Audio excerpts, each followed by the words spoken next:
Assalomu alaykum do'stlar, fazlar. Bugun mana shu yakshanba kuni dam olish kunidan foydalanib, mana shu qo'ylarimizga mana shu makkani maydalab drobilkadan chiqarmoqchiman. Shuni bir video olib qilib ko'rsatmoqchiman sizlarga. Mana hozir setkalarni qo'yish jarayonini ko'rsataman, ishlash, maydalash. Mana bu setkasi, mana makkani 10 qilib beradi. Mana shu makkani sotasi bilan birgalikda. Hozir mana shuni joyiga qo'yamiz.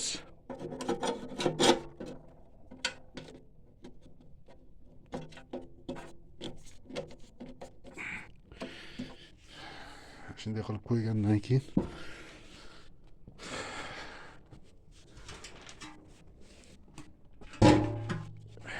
tepa qismini qo'yamiz.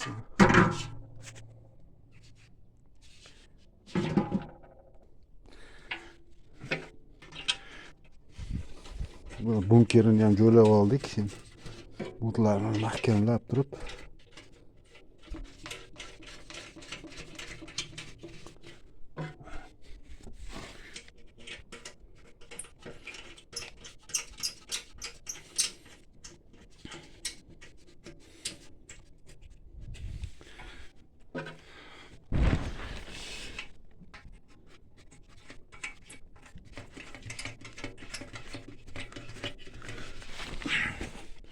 mana shunday qilib mahkamlab, undan keyingisi mana bu qismi bor, mana.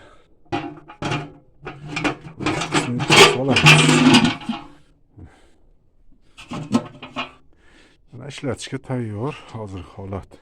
Mana shu yerda makkani tashlayveramiz. Ag'iga hozir qop bog'lashimiz kerak, qop esdan chiqib og'ziga sochilib ketmasligi uchun ham. Mana shu og'iz qismini yem chiqadigan tomoni bunday qilib qopni kiydiramiz.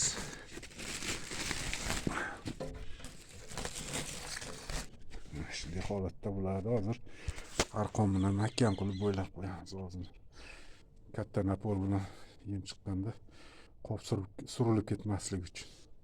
Mana qopni bog'lab qo'ydik. Endi buni tokkalar bemalol chiqarishimiz mumkin bo'ladi.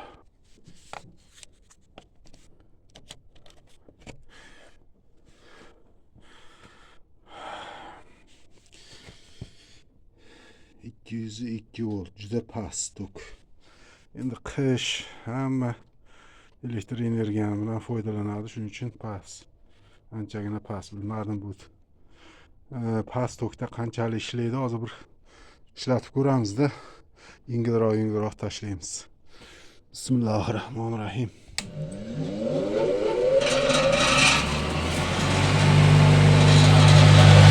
Ishladi, sekin bismillah.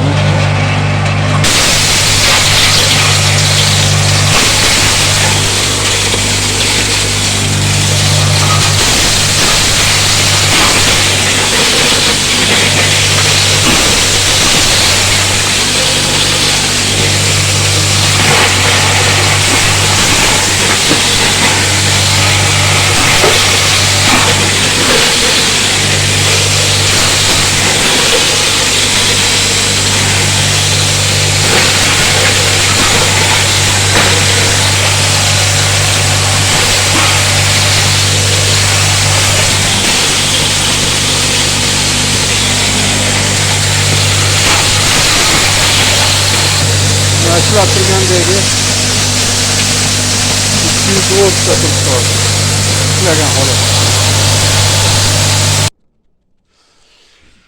Mana ustalarga bitta e'tiroz deydimi, nima deydi? Maslahat deydimi? Hozir chiqarayotgandim. Qop sirg'alib chiqib ketdi. Bog'lab qo'ygan.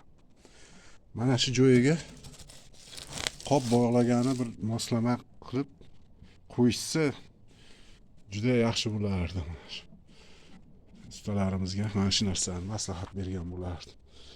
Qopni shunday qistirib yana chiqarib oladigan qilib moslama qilishsa yaxshi bo'lardi. Mana yakunladi. Ikkita qopda Makkani chiqarib qo'ydim. 10 kunga yetadi bizga mana shu.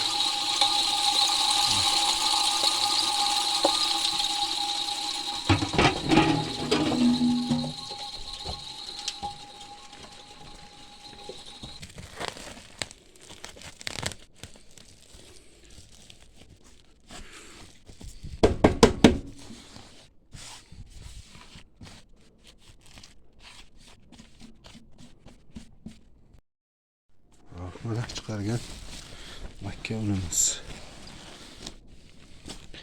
Maza qilib yeydi qo'ylar. E'tiborlaringiz uchun rahmat. Like bosib obuna bo'lib qo'yasizlar. Ko'rishguncha xayr.